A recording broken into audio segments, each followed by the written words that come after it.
Hey everybody, we are back with another edition of KC Music Talk, the awesomest show in the entire universe. See your sign?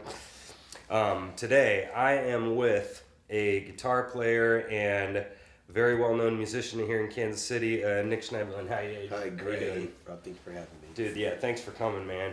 So I met you at your open jam at the Eclipse a long Yes. time ago, Yeah, when I back first in- got into town. Back in Raytown. Yeah. That was a really fun time, man. And I was always really impressed. Even the other day when I saw you up at Coyote Bill's jam, Yeah. and I was just watching how ridiculously comfortable you were up on stage, just shredding it up. You know, I mean, I was just really impressed by that. Thank you, Rob. Thank you very much. Yeah. And so for the people that don't know you, tell them a little bit about your background, like how you started playing and all that stuff. Sure. Music, it's been in my family for generations, and it's been I like to think that the music's kind of moved through our family, and through us as individuals, and it does that in other families too, many other families, and it's not uncommon to see musicians who come from a rich heritage of that, and there's also musicians that just kind of pop up in a family where there's no musicians, and I was like, oh, there's that guy, he's really good at his instrument, but he maybe never didn't necessarily do that. But I come from a long line of string players, and that's where my that's where my roots come from. And my father played guitar and sang and wrote songs and led bands, and my mother sang with him and in her own bands too, and she was always a singer. But it continues on. My great grandmother was a guitarist too, and my great grandfather played mandolin, and they had a string band in Kansas City called the Silver String Sextet, and they had a radio show. This is like in the early 20s. Oh wow! It was like the back then. But yeah, no, my father played, and my mom's mother, her name's Evelyn Skinner, and she sang with Count Basie. Oh wow! Back in the 40s and 50s. I didn't know that. Yeah. That's and cool. She had her own band too. Back then, for a woman like that to have her own band, she had that in Kansas City. Playing 18th and Vine area. But it goes back farther than that. We have a family name is Satulovic, and there's some violin players from Croatia. Yeah, that's right. Yeah, that's right. Well, it's true. It's true. And it's continuing forward. My daughter, you don't know this, but I have two daughters, and they both sing. And I have a 10-year-old daughter and a 4-year-old. But my 10-year-old plays violin. Mm-hmm. She's been playing for about 8 months, and she's actually doing very well with it. That's cool. But and I have a piano tuned in the living room, and they're allowed to play on that when nobody's sleeping. But there are only two rules: if anybody's sleeping, can't play, and only hands on the piano. No toys. No banging on. But yeah, so we come from a long line of that, and I was about 8 years old, and my dad was playing, and I was still in the ether of childhood, so kind of coming around, so to speak, and I showed interest in my dad's guitar, and I started, and then I got a small acoustic when I was about 8, and played with that for a few years, and then had moved into the electric guitar around 11 or 12, and then stuck with it the whole time. I got through the rough period of getting your hands together, and but then I also got to and I started, I had bands, I'd like cover bands. We had a Rush cover band when I was like 13, and I was just trying to a Rush cover band at 13? Yeah, I was very lucky and fortunate to have some cats to play with.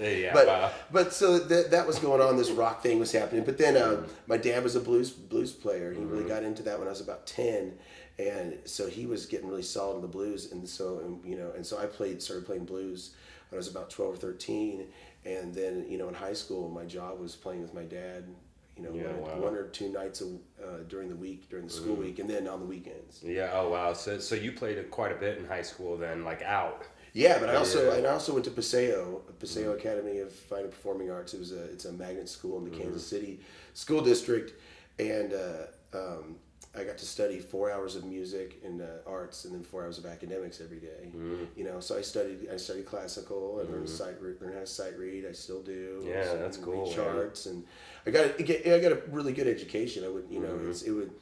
To have gone on to college from there would have, you know, been, you know, for music would have been a good move. But I just got out and started playing. Yeah. You know? And but yeah, no. But I played clarinet too, and oh really? I don't really much anymore. But I have a saxophone that Yeah. I belt on, and of course I sing too, and you know, pursue that as well. And I've, you know, now I'm recording albums. I've played. You know, I've toured and I've played in probably 20 countries, you know, and I've made a good living for a long time playing music, and I'm really fortunate and very lucky. That's cool, man. So a couple of things you said there that was cool. So tell me, like, can you think, like, what's, not just, like, sight reading, but what, like, musical things did you learn from that academy that you take with you into your... Everything. Yeah. Ear training, interval training. Of course, you know, like we said, sight reading, you know, working with a large orchestra, you know, and then working in a small ensemble, and working in a, you know, in a solo situation too. Yeah. So, you know, yeah, it's, you know, you learn, you know, how that all works, and, you know, and it was really helpful, and it's just, you know, it's added to my trade, you know, Oh, yeah. and, you know, very early on. So it's cool, but yeah, like I was just around music. It was like music all day, Oh, music, sure. you know, music at night, music all day. Yeah. And if I wasn't playing, I was going to jams, and I was being a part of a scene and all that. And Yeah, you're deep in it. Yeah, as I yeah. call it, deep in. You know, that I'm always curious about that because one of the reasons that I made this show is again, I you know, I'll be perfectly honest with everybody. I have an agenda to put out there. You know, there's some topics that I want to discuss. You know, and Absolutely. one was the idea of kind of etiquette in general in regards to like your ear. And so what I'm meaning by that is little stuff that I think I picked up after just playing years of orchestra. And one of the idea was just like adjusting to the music, like dynamically was one big Yes. thing that I think that is not self-evident. And we see it all the time out at the jams, you know, where there's Absolutely. people that don't understand how to pull back with everybody, push it. People are really good at pushing with everybody, like that's Yeah. easy, but the pulling back and that's why I kind of asked that to bait you a little bit and talk. Because you can tell the people that have some sort of training and then they come to a rock band, and a perfect example is Rush. You know, I mean, Rush are generally fairly trained musicians, and if they're not, they think like trained musicians. You know, with playing extremely complicated music or having dynamics or touch or whatever. Like, what do you think about that quality in general as a musician? Well, I firmly agree. You know, and I'm really lucky because playing blues, and not just playing a blues song, but playing blues well, relies on dynamics. It's a huge. It's a bring it up and pop it down. You know, or start a song out quiet, and leave it there. Yeah. You know, and knowing how to adjust your tone accordingly as well. You know, and cleaning things up and getting things real nice and clean for a couple songs, and then getting dirty later. Right. And I've always just, I just look at dynamics and as, you know, I understand, you know, loud and soft, fast and slow, but these are a commonality that go across, you know, many major and minor. There's always a duality going on between two things, and there's, you know, masculine, feminine, you know, sharp and round, you know, and you know, treble and bass, you know, all these, you know, so they're all, you have to treat each one, you know, with the same amount of respect and also, and give the attention to whatever, you know, is fitting, you know, and that's, you know, finding you know, even like, you know, percussion too, you know, and other juxtapositions there, you know, and differences is like, you know, erratic, straight and swung, you know, and, you know, and understanding, you know, in rhythms, you know, very polyrhythmic versus very simple rhythms. swung and straight in blues, you can put the two together and you can overlap them, and it happens all the time. And it's just that it's called creating tension, but you can't create tension if you're loud all the time. If you're loud all the time, then it just stays, on 10 and it stays there. Yep. But if you, keep it down at 2 for a while and then go to 10, it's so much more effective. Oh yeah, definitely. And yeah, I mean, it's just really effective when you do that. And I tell my students a lot that about dynamics is you gave me a 4 and went to a 7. That's great, but what would happen if you gave me a 2 and went to an 8? Really spread that out. Really spread it out, or drop down to a 2 and still gave me a 7. The 7 doesn't feel the same. Yeah. It doesn't feel the same. It feels like this monstrous thing, but you really didn't get any louder. Yeah. You just went, you just dropped it. Yeah. Another one is complicated and simple. That's good. You hear guys, too many notes, and if it's just too many notes, it doesn't mean that I'm saying that you can't play with a lot of notes to get a feeling, but if you can, offset that with simple playing 3-note melodies and hanging on that, and you do that for a while, and then you can come out and fire and burn that fire and brimstone and just shred it, and then all of a sudden it's like, wow, this guy knows how to be patient and have a delivery that's good. Something's happening. Right.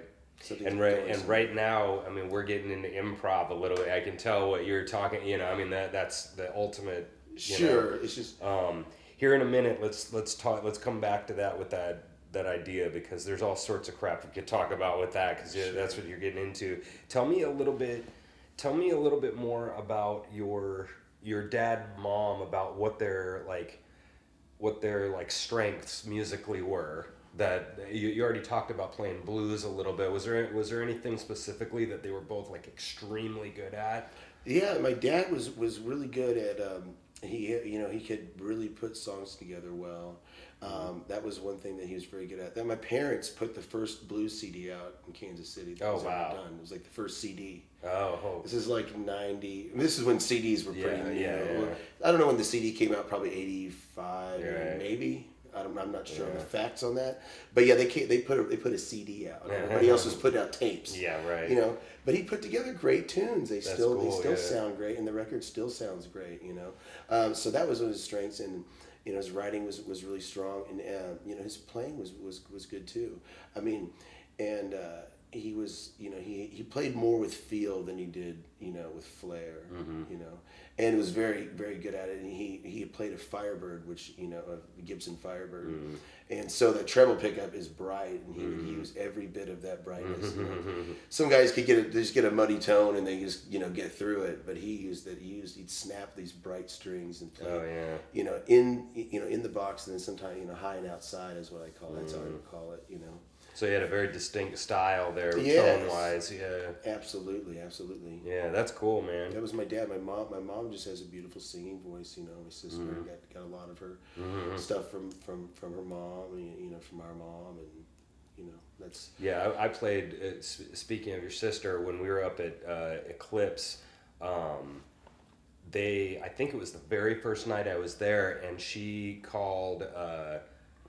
Or no, somebody else called Stormy Monday, and I think I'd heard the song before, because I didn't really know anything about blues. Sure. I played since I was 3. I played long enough. Yeah. But a lot of those tunes I'd never. I think I'd heard Stormy Monday from Allman Brothers. The absolutely. film where I'd heard that song before, but so they got up there and.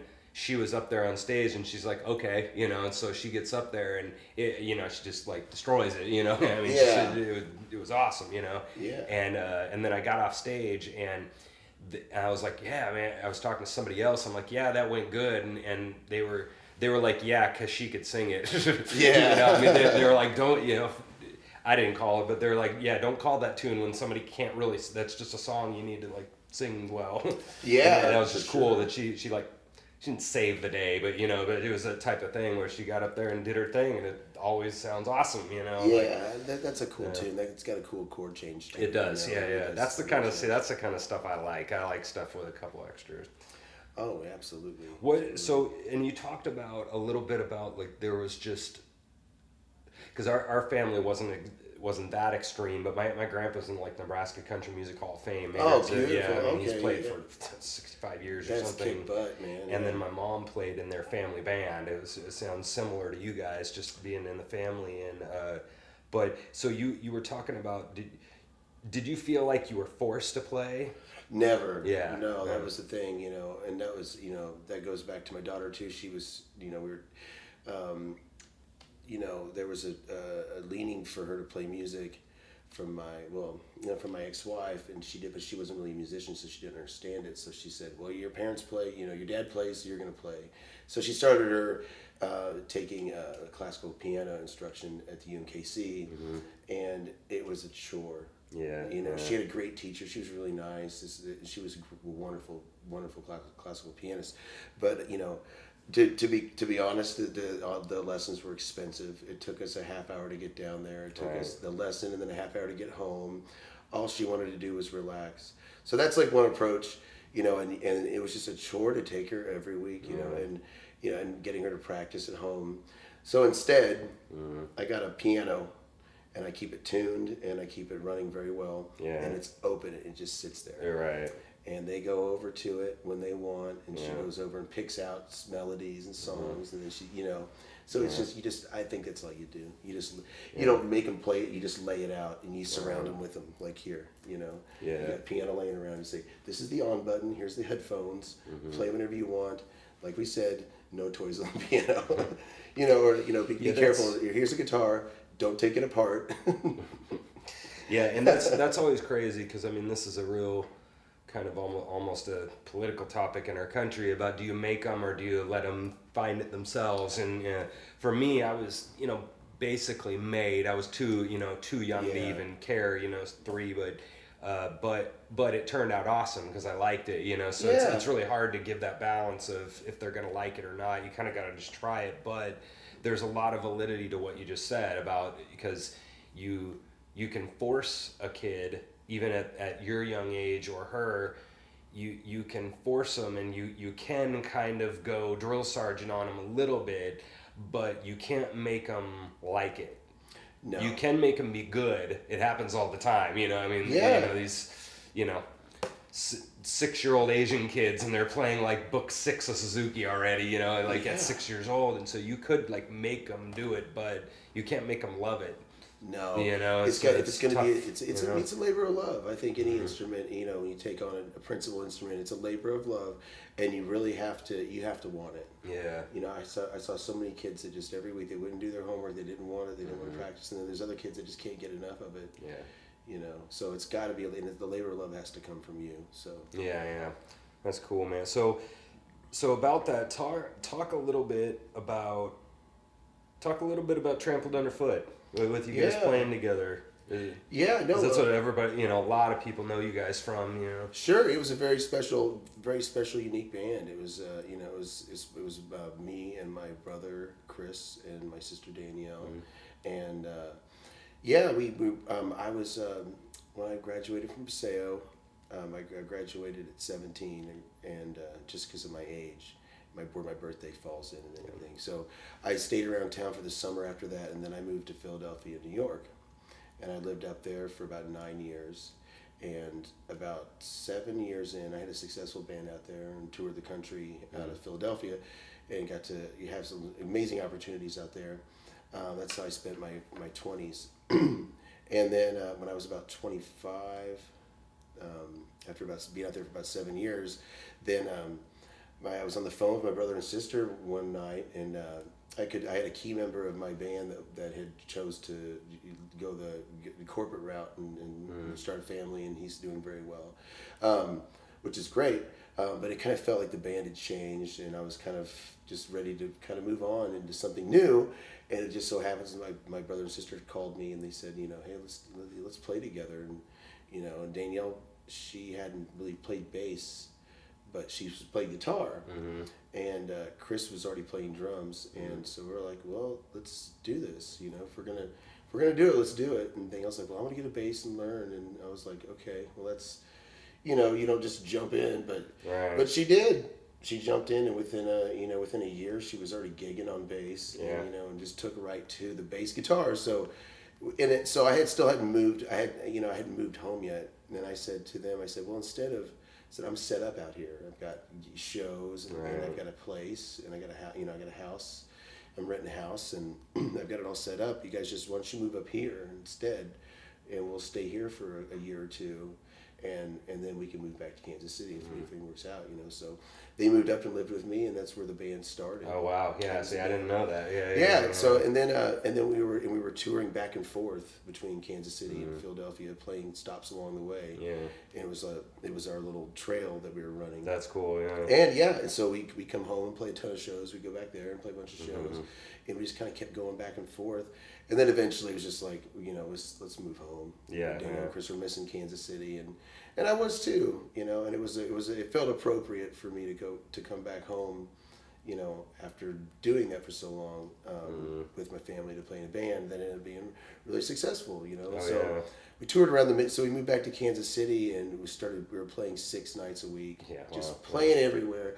We have, just making our $100 a night, all over town, and then we started touring around the Midwest, and we built up quite a little following for for a family band, and then in 2008 we went down to Memphis and competed in the IBC, and we won. That was my next question. Yeah. So how was that? Just getting to do that experience. That was neat. Because my parents played together. They had a band, and they competed, and they never got out of camp. They never got to they might make it to the finals. Right. They did it like 3 or 4 times. They might make it to the finals, but that was about it. So we made it to the finals, and they sent us down to Memphis, and then we had worked hard to hone our set and follow the rules and keep everything the way it was. Danielle had competed in it too. I think she had made the finals 1 year before we even were talking about having a band together. Oh, okay. Yeah, I didn't know that either. Yeah.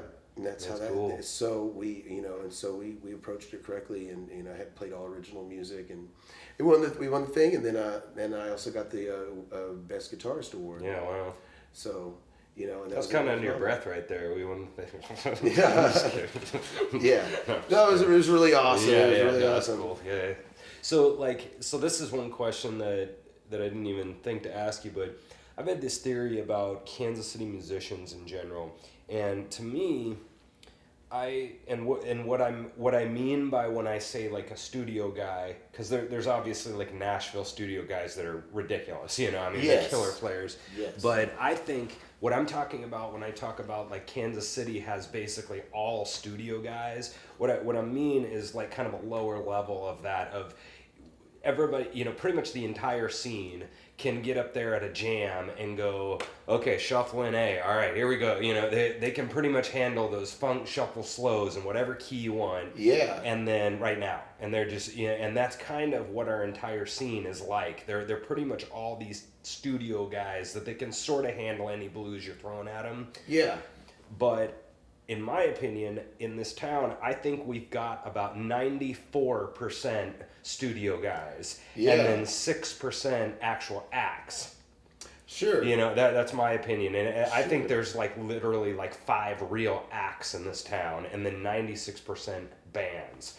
And I've said this before on the show that there's a whole bunch of like 4 random 50-year-old guys playing blues. Yeah, right. 4 random 30-year-old guys playing rock. And these 50-year-old guys, they're great. They've been playing 35 years. They can play any rock you want, or any, but they're 4 random guys, Sure.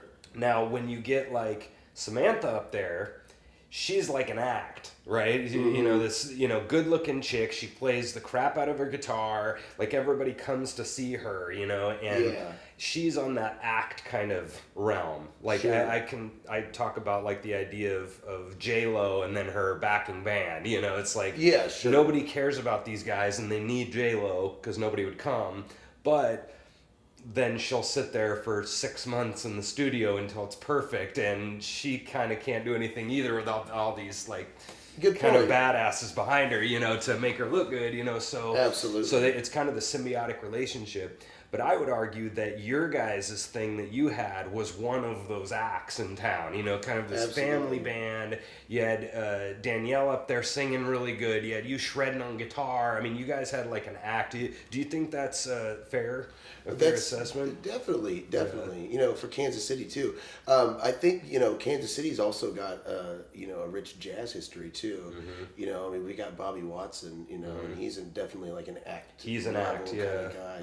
You know, Lonnie would be an example. Lonnie McFadden, if you know him, he is a star. I mean, he's the front man. You know. Yeah, absolutely. You know, but we've had Pat Metheny's from Kansas City. Yeah. There's not too many, but there's a lot. There's some really good guys that were from here. But yeah, no, I see that a lot. You know, acts. There's but there will be more. There will be more acts from Kansas. But yeah, there's definitely. I like Kansas City's blues edge because I always kind of describe Kansas City's blues players. I mean, there was some of the old dudes playing blues when I was a kid. I was really fortunate to get to play with them. But Kansas City's got a swing. It's got a swing to it, and it's got.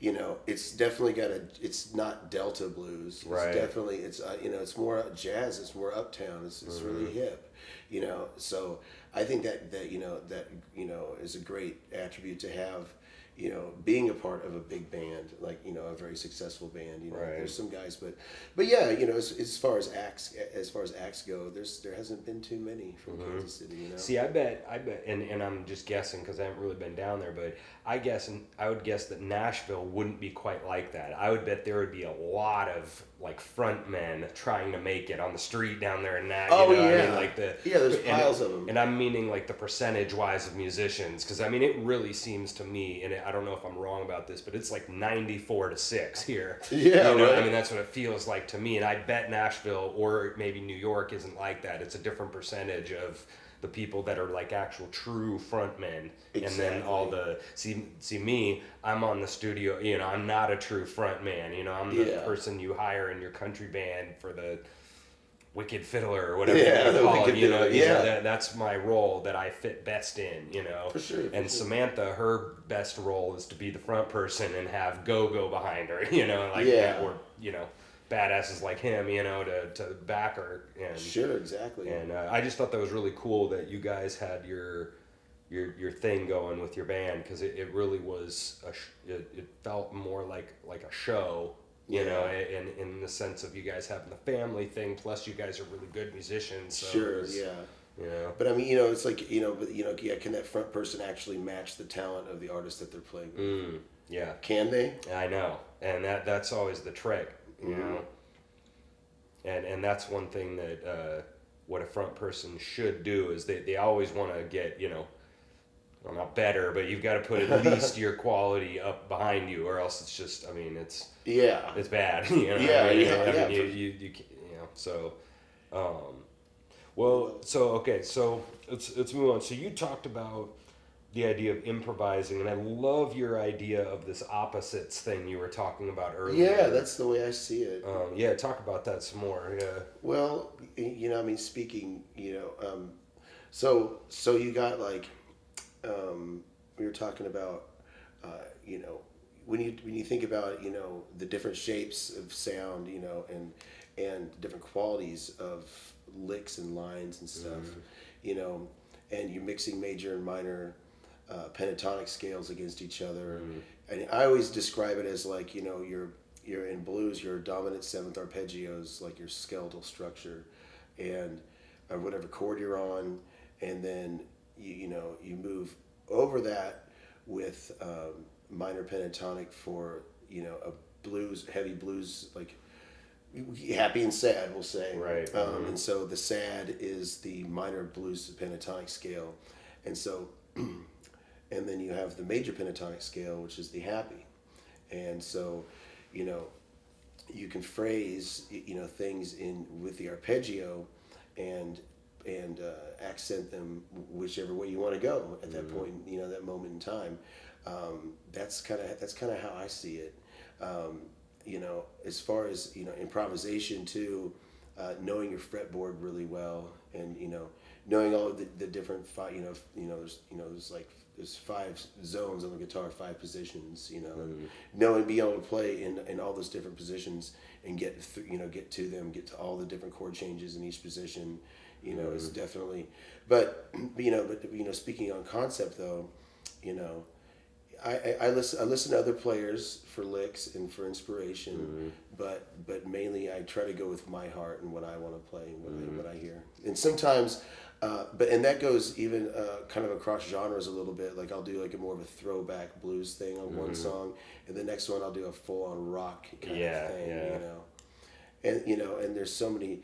But yeah, that but in a blues improvisation, another thing to go over is like you're talking about Stormy Monday earlier, right?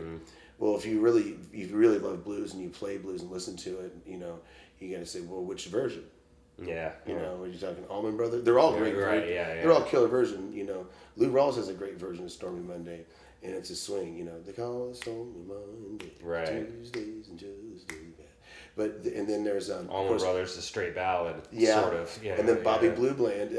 I think Allman Brothers are getting more closer to Bobby Blue Bland, but Bobby Blue Bland's style is completely different. The chords are the same. But the way the band approaches it's a little different. Yeah. But you know, and of course there's different. But you know, you can play Stormy Monday, and pull things from each one of those 3 versions. Yeah. You know, so which is totally fun. You know, exactly. You know, and mixing the styles up is really cool. You know, Kansas City's also got like a booty blues thing going on too. You know, like DC Bellamy. He's a blues singer in town. He's a killer. You know, guys like that. Trying to think of somebody, you know, JJ kind of fits in there a little bit. He's more of a soul singer, but he does some of that blues stuff too. But he's, you know, there's 2 or 3 different things going on in Kansas City as far as blues, but those different approaches are what I use for, you know, to look for inspiration in improv. You know, I always like to come up with that. I like to write heads, even at jams. When I'm playing, and I always, especially if I'm playing with somebody else. It's like we're kind of in a session, and you know, they want me to back them up and play lead guitar, and I'm walking in, and you know, I know we're gonna do a blues song, so I know that I can just do it, but I always come up with a theme. You know, that's another thing too, and the theme changes. Sometimes they're okay, sometimes they're great. Yeah. You know, sometimes, you know, but I think that's the spontaneity of creating and writing, and you know, and improvising. You know, to me is, you know, rather than playing something really esoteric and out there, you know, playing something that just sticks with something, can hopefully stick with somebody and stay. Oh yeah. You know? And I'm also see that we're just talking about melody and, you know, and melody and chord structure, but rhythmic. I study polyrhythms. I have a pair of drumsticks and a practice pad, you know, and I work my you know, paradiddles, double paradiddles, single stroke rolls. You know, I think it's important. You know, if you really want to dig into a drummer. Why not study it? Why not study it? Why not learn one of your flams and your flam taps? You know, and that stuff is great for your timing. It's excellent. You know, and I would sit there, and do paradiddles really slow, and just really, get that. Why do you do them slow? Because it's challenging. You really have to listen, and you have to concentrate to play a really slow paradiddle correctly. Yeah. You know. And not have waver, but studying time like that's really important for any musician. Well, it's like if you're gonna do a straight, if you're gonna play a 16th note straight riff over a shuffle, you have to, for it to run smooth, you really have to know your 16th notes really well to play them over a different rhythm and have everything line up and sound what they call effortless, which takes all the effort in the world to become effortless. Yeah, right. That would probably be 2 of my when I tell my students of 2 practice tips that are probably, the 3 would obviously be, the first one would obviously, you got to practice. It's the number one problem with every single teacher, and they're not even going to tell you it's even close. Students just need to practice more. But the 2 and 3 would be practice it slow. That's one of them, and nobody wants to do that. They want to take the song at tempo right now. All right, here now. You got to do those paradiddles. Yeah, but practicing da slow. da dee da da, you know, whatever the rhythm is, and you know, blah, blah, blah, no, da da dee da, Yeah, you know, da, da, da, yeah, da.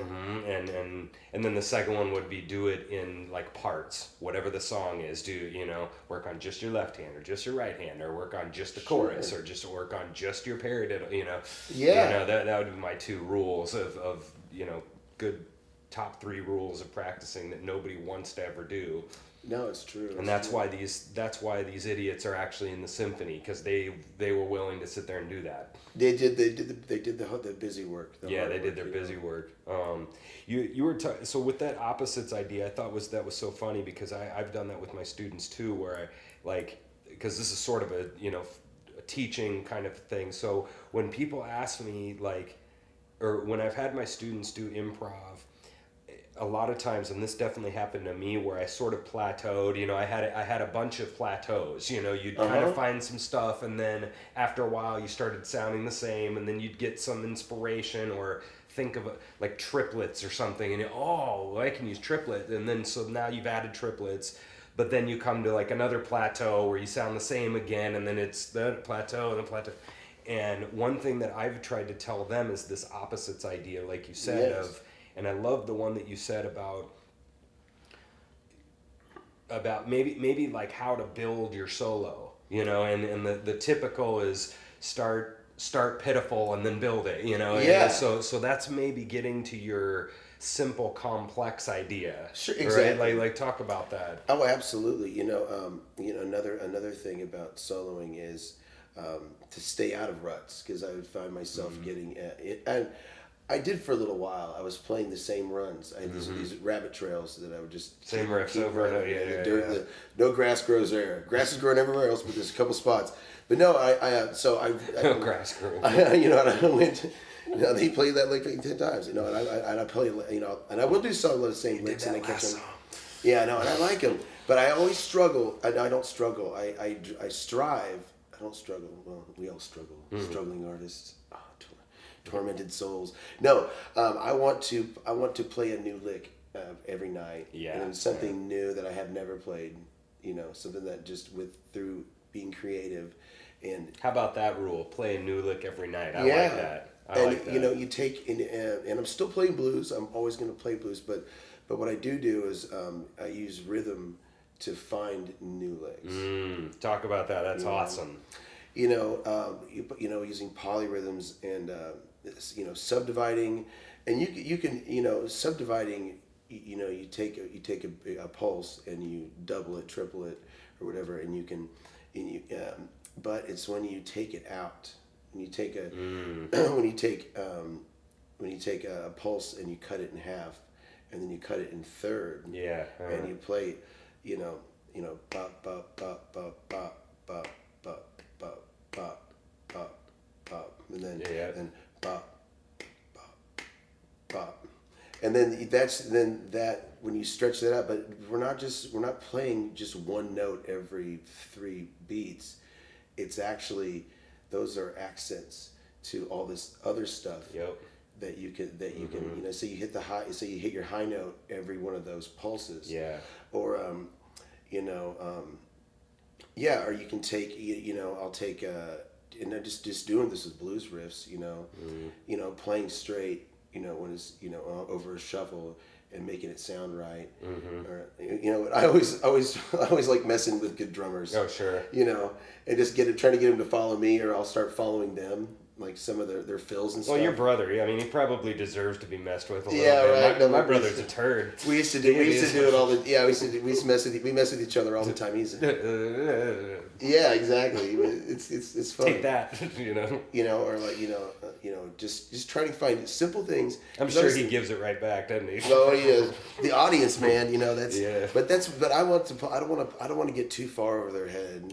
Yeah. You know, yeah. I think that's because you can't go too far out, or else the song just, you know, totally falls apart. You know. Yeah, it gets kind of sterile and just weird. Yeah. You know. And like another one that I thought of, and you just sort of mentioned it, is, and jazz guys are king at this, where they will literally take it out of time. You know, they'll be playing and they'll be riffing on, you know, and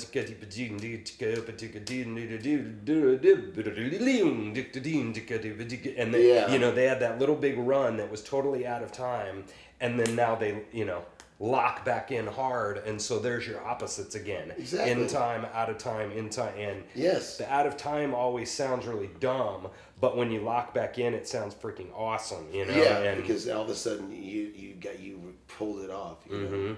And like you said about the rhythm, I love that idea of when you can't think of something, screw with your rhythm.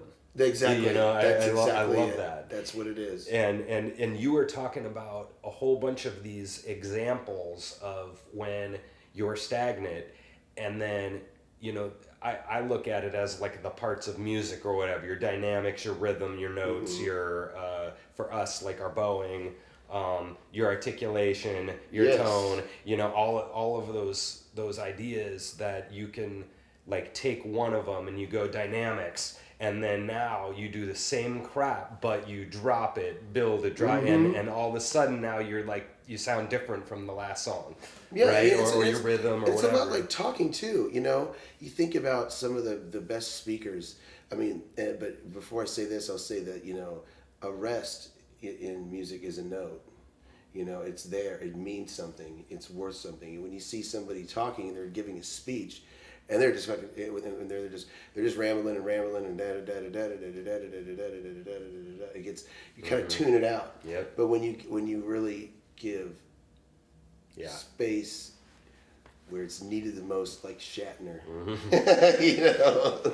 and there's that's your opposites again. Space, no space, but yeah, so exactly. Like, that's I think that's absolutely awesome. I wish, or that's, to me, that's like one way to do it, but I think it's a pretty awesome way to conceptualize it if you're stagnant. It's a simple way of looking at it that you can really, and I think any player can get something from that, whether you're a drummer or experienced player, new player. You know, there's people, the guys that get, you know, we all do this a lot, and you can get burnt out. You know, you got to find ways. It's just a real simple way to think about it, I think. So that's great, man. Yeah, that's cool. So we got about a couple more here. So do you have any other like pieces of advice for younger giggers, maybe the 20-ish, 20 to 30-ish year olds that really want to do this stuff? Yeah. Like maybe even non-musical. You know, we talked a lot about music stuff. Do you have any kind of general just if you know, play what you really want to play, and go after it. Listen to, for musicians, I would say listen to as many different styles of music as you can, and learn how to appreciate, a great mandolin player in a bluegrass band, in a wonderful violin player, and it's guitar players, drummers. One of my favorite musicians are drummers. Some of my favorite musicians are drummers, and learn about them. And I, like those front people we're talking about, acts. Find all those guys that Howlin' Wolf. You learn to appreciate him as much as you appreciate Ricky Skaggs. And listen to Jeff Beck. And of course throw on some Jimi Hendrix now and again, and listen to the B-sides you don't ever hear. And just listen to these people, with the freedom that they have when they play, and their uniqueness and their unique qualities, and try to find your own unique quality, and work hard on it. That's what I would say for music. I mean, just have fun with it, but have fun, but work hard. That's the thing. If you're good at doing that, then you can find your own voice. Oh yeah, I love that. I love that balance. We deal with that constantly in classical, because they can get very drill sergeant-y in classical, and there's a purpose for that, because you can get insanely good, but you can get burned out and you forget the fun. And then there's other blues guys that they learn their their 5 keys and their 3 styles, and then that's it. Yeah, and then they stop practicing for the next 50 years, and for them it's all fun, and there's no work, and they never get any better. No, don't forget. And if you practice, but don't forget to play. Don't forget to play out. Go to jams and just cut your teeth on stage. I think a lot of people, it's an interesting thing. Not everybody's really always just the most extroverted person, but you're saying, I mean, I've spent so much time on stage. When I was younger, I was never had stage fright or anything like that, but because my parents are around it, I was always around it. Right.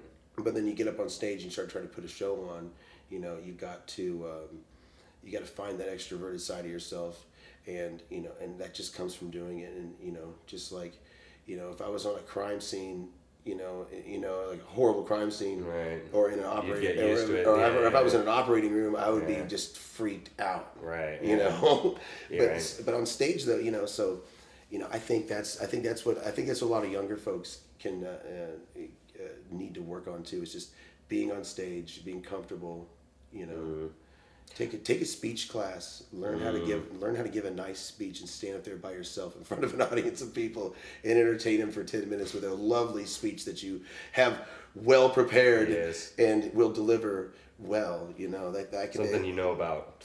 Something topic you know about. Yeah, exactly. I like that because there's a ton of people that they love coming to listen to all of us play, and then they're like, well, why don't you get? Oh, no, and then you can see there. Yeah, I ain't getting up there. No, and then, but I guarantee you, there's a ton of, like, when I ran my band, I was much more worried about the talking to the audience part than the playing or the singing. But don't we all want to be up there though and do that?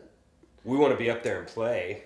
Yeah, but the talking to the audience part, thanks for coming, and that's all I had. I didn't have any jokes. I didn't know, but. You don't have to be a star. I mean, I didn't start playing music because I wanted to be a star. Mm-hmm. I started playing music because I love it.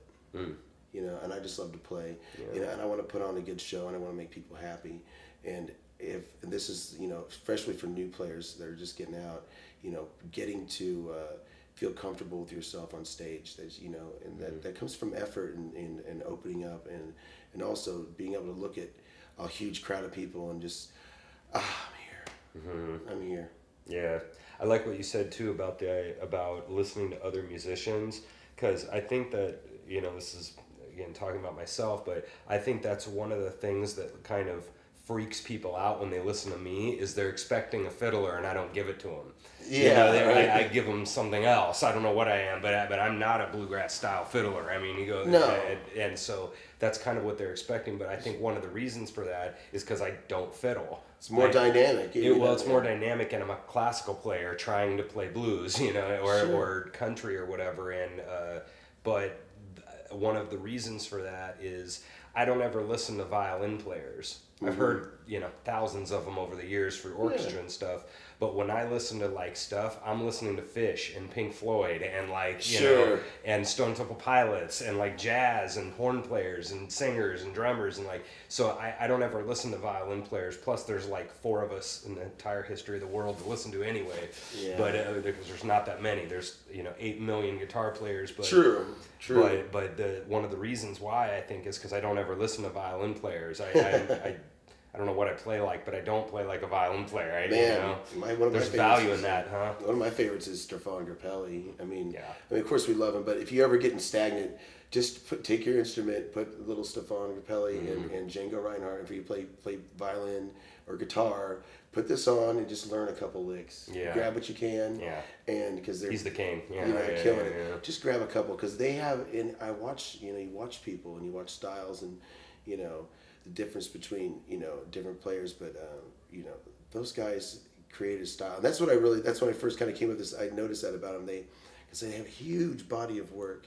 They created a style of constant improvisation that's got themes that you'll hear in certain songs, that'll go back and forth a little bit, but they're always pushing the envelope and always coming up with new legs. Mm-hmm. So trying to come up with that style where you're always inventing something new. Yeah, that's really cool. It's hard to get into that because we all want to we're not doing it intentionally, but we all are playing stuff that we've heard for 20 years that we've listened to, and we end up being baby Stefans or something. And it's really hard to come to that mentality where I'm going to be the next one, not Stefan 2. I'm going to be the If you listen to Stevie Ray Vaughan play, I mean, when he got his first breakout song, he recorded that song with David Bowie. That was his big breakout tune, and he's playing the same stuff that he plays in Texas Flood, and he's a very consistent style kind of guy.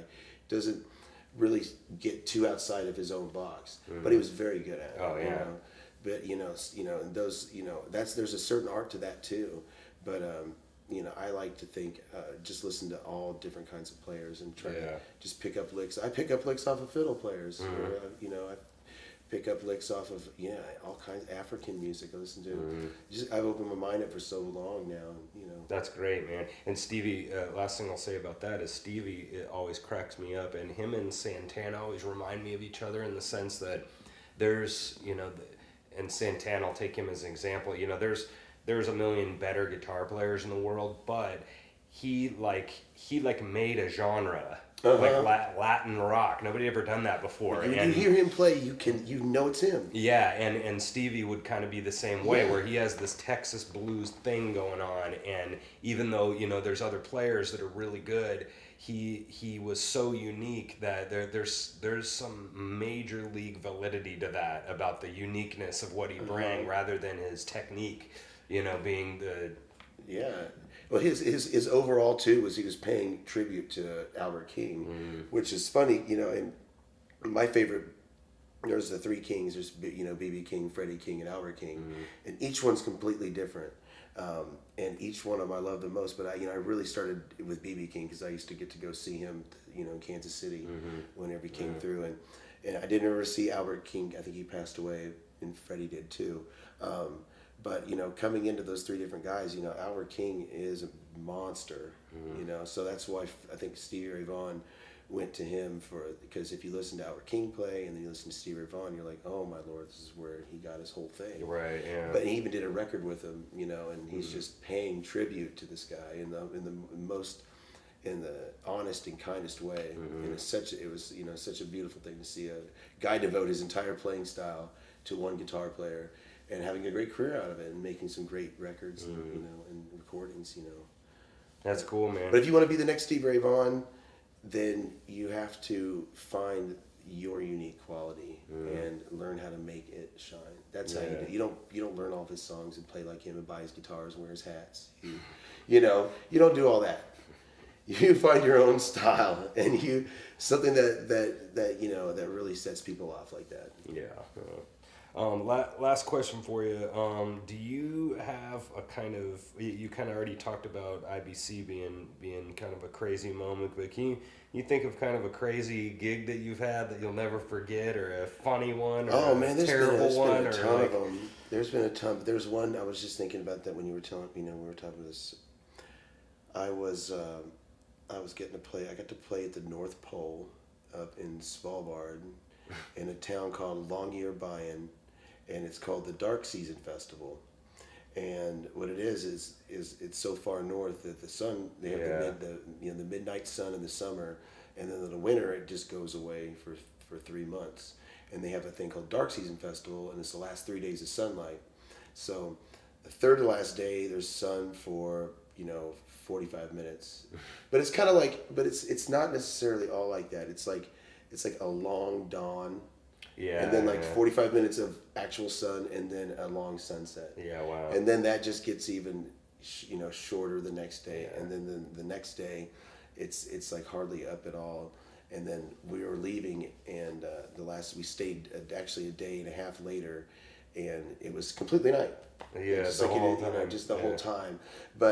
And I was standing there with my buddy John Richardson. He's a really killer guitar player from Texas, and we were hanging out waiting for a shuttle to go down to the festival, and it was really clear out, and we could see the Northern Lights, and they were green, and that's something else, isn't it? I just saw him, and I was like, John, I was like, look at that. And he goes, what? He goes, oh man, that's neat. Sometimes they're really really prevalent, but the night we saw him, it was just a flutter, but it was just amazing. I was like, that was a moment I was just like, we are far away from home. We're just an exotic. Yeah. Wow.